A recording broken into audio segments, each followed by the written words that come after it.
Over 100 years since its independence from Great Britain, ongoing wars have made Afghanistan one of the world's most conflict-ridden nations. The strategic geographic location of the country has made it a battleground for dominance between great powers and foreign influence throughout its history. Today, Afghanistan's economy and infrastructure are in ruins, and almost 2.5 million of its people are refugees.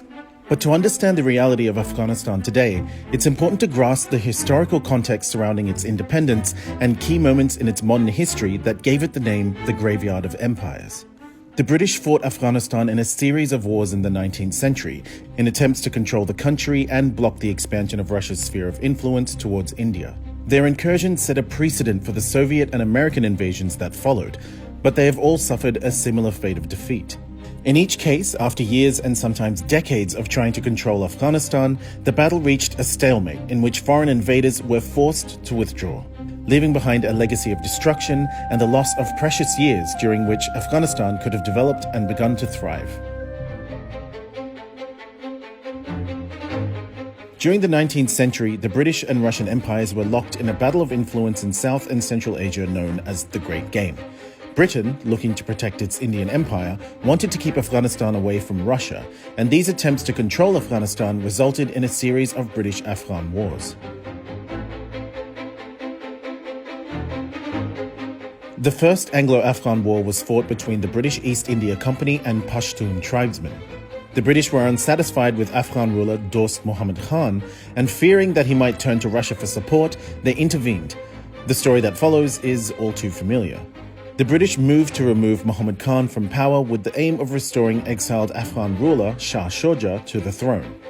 In 1838, the Governor-General of India, Lord Auckland, declared war on Afghanistan. Initially, the British succeeded in their aim, but it was only a matter of time before the entire country rose up in rebellion. The British lacked experience of occupying a country with complex terrain and tribal rivalries.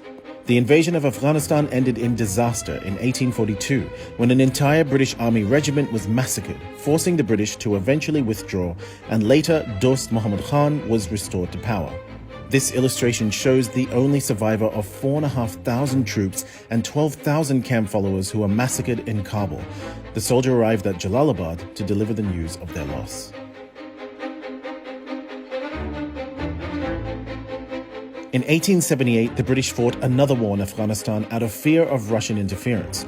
The British were alarmed when the Emir of Afghanistan, Sher Ali, was visited by a Russian diplomatic mission. They demanded that the Afghan government accept a British diplomatic mission, and when they refused, the British decided to declare war. Nearly 40,000 British troops advanced to Afghanistan from India in late 1878, and by the spring, they were able to control large swathes of the country. After victory, the British arranged a treaty with the Afghan government. The country's leader, Sher Ali, had died and his son Yaqub Khan ascended to the throne. The Treaty of Gandamak of 1879 ended the war, and Yaqub Khan agreed to cede Afghanistan's foreign relations to the British.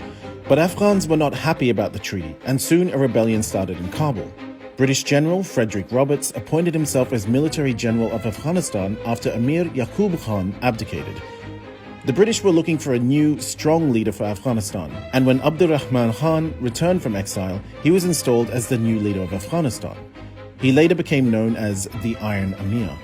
Abdurrahman gave the British assurances that Afghanistan would not turn to Russia, and in return, the British left Afghanistan.